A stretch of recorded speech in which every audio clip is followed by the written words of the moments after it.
الحمد لله إن الحمد لله نحمده ونستعينه ونستغفره ونعوذ بالله من شرور أنفسنا ومن سيئات أعمالنا من يهده الله فلا مضل له ومن يضلل فلا هادي له نشهد أن لا إله إلا الله وحده لا شريك له ونشهد أن سيدنا محمدا عبده وحبيبه ورسوله أكرم رسول وخير وبشير ونذير صلى الله تعالى عليه وعلى آله وأولاده وأزواجه وأصحابه وأتباعه وخلفائه الراشدين المرشدين المهديين من بعده خصوصا منهم على الإمام خليفة رسول الله على التحقيق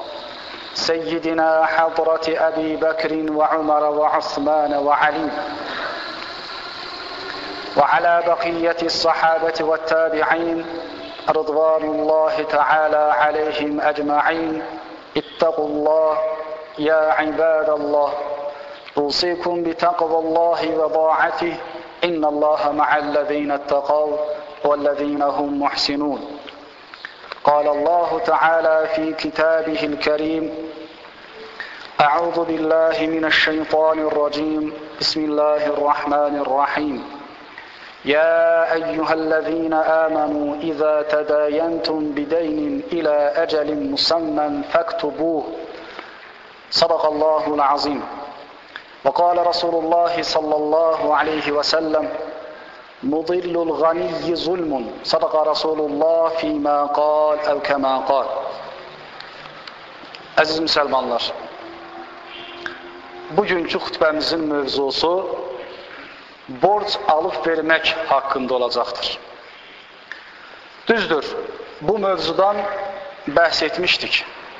Ancaq məsələ çox aktual olduğu üçün və bir çox qardaşların xahişini nəzərə alaraq bu mövzuya yenidən toxunmaq qərarına gəldik. Uca Allah bütün insanları bir-birlərinə möhtac olaraq yaratmışdır. Malı, mülkü, vəzifəsi və rütbəsi nə olursa olsun, hər insan başqasına möhtaçdır.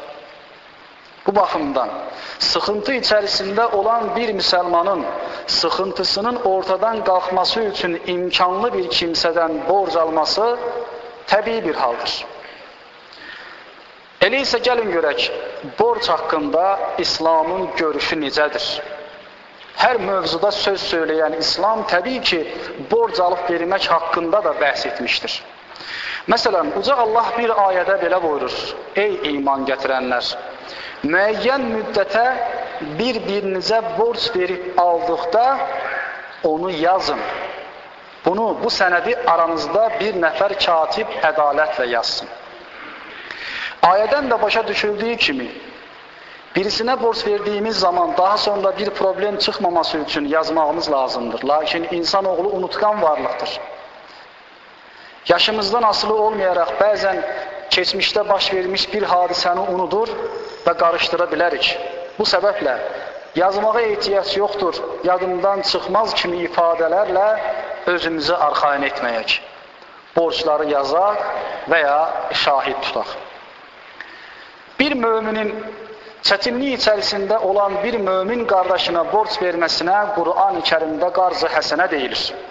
Belə ki, Uca Allah bir ayədə belə buyurur: Allah yolunda könül xoşluğu ilə halal maldan yaxşı borc verən kimdir ki, Allah da onun mükafatını, əvəzini qat-qat versin.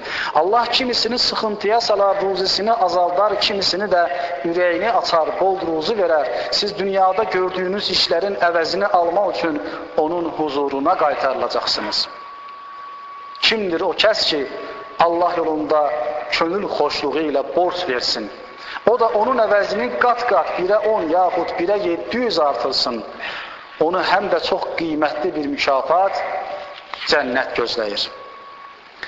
Möhtərəm möminlər, bu ayələrdən də başa düşüldüyü kimi, darda qalan, sıxıntı içərisində olan kimsələrə Allah rızası üçün borc vermək, onların sıxıntısını ortadan qaldırmaq böyük savabdır. cənnətə getməyə vəsilə olan bir əməldir. Ancaq bütün bunlarla bərabər borc alan kimsə də borcunu geri qaytarmaq xüsusunda diqqətli olmalıdır. Borcunu geri qaytarmağa imkanı olduğu halda qaytarmayan və ya gecikdirən kimsələr haqqında Peyğəmbərimiz sallallahu aleyhi və səlləmin bir çox hədis şərifləri vardır. Onlardan bəziləri bunlardır. Borclunun borcunu qaytarmağa imkanı olduğu halda üzürsüz olaraq borcunu gecikdirməsi zülümdür. Yəni bu hərəkəti ilə o həm borc verənə maddi olaraq zülm etmiş olur, həm də özünə zülm etmiş olur. Belə ki, bu əməli ilə o kimsə oğurluq etmiş kimi günah qazanır. Bizə ki, başqa bir hədis şərifdə Peyğəmbərimiz sallallahu aleyhi və səlləm buyurur, kim daha sonra geri qaytarmamaq niyyəti ilə borca girərsə, Allahın huzuruna oğru olaraq çıxar. Möhtərəm qardaşlar, borcun ödənməsi mövzusu o qədər əhəmiyyətlidir ki, Peyğəmbərimiz sallallahu aleyhi və səlləm borcu olan birinin cənazəsi gətirildiyində onun cənazə namazını qılmaz, ancaq bir adam onun borclarını ödəməyi üzərinə alarsa o zaman namazını qılardı. Borc verən kimsələr aşağıdakı bu maddələrə diqqət etməlidirlər. Borc verən kimsə borcu sırf Allah rızası üçün mömin qardaşının sıxıntısının aradan qaldırmaq niyyəti ilə verməlidir. İkincisi, borc verən kimsə borclunu çox sıxışdırmamalıdır. Əgər borclu həqiqətən borcunu geri qaytara bilmirsə, ona möhlət verməlidir. Üçüncüsü, borc verən varlı, borc alan isə kasıbsa və borcunu ödəmə imkanı yoxdursa, borc verən alacağını sədəqə olaraq sayması daha yaxşı olar. Bizə ki, ayədə buyurulur, əgər sizə borclu olan şəxs çətin vəziyyətdə olarsa, ona vəziyyəti yaxşılaşıncaya qədər möhlət verin. Əgər bilmək istəyirsinizsə, borcu ona sədəqə olaraq bağışlamağınız daha yaxşıdır. Dördüncüsü, borc verən borclunu incitməməlidir. Borcunu başa qalxmamalıdır. İndi isə borc alan kimsənin diqqət edəcəyi xüsusları sayaq. Birincisi, çox zəruri olmadıqca borca girməməlidir. İkincisi, ancaq zəruri ehtiyaclar üçün borc alınmalıdır. Üçüncüsü, aldığı borc pulu lüks və israf sayılacaq işlərdə sərf etməməlidir. Dördüncüsü, aldığı borcu geri qaytarmaq üçün işləməli, tənbəllik etməməlidir. Və nəhayət beşincisi, borcunu gecikdirməməlidir, imkanı varsa dərhal ödəməlidir. Əziz möminlər, xütbəmə bir hədis şəriflə son verirəm. Kim geri qaytarmaq niyyəti ilə insanlardan borc bir mal alarsa, Allah o borcun ödənməsinə yardımcı olar. Kim də geri qaytarmamaq niyyəti ilə insanlardan bir borc mal alarsa, Allah da onun aldığını məhv edər. Ələ innə əhsənəl kələm və əbləğən nizam kələmullahil məlikil əzizil alləm kəmə qalallahu təalə və təbərəkə fil kələm və izə quri'əl Qur'anu fəstəmi'u ləh və ansitu ləalləkum turhamun.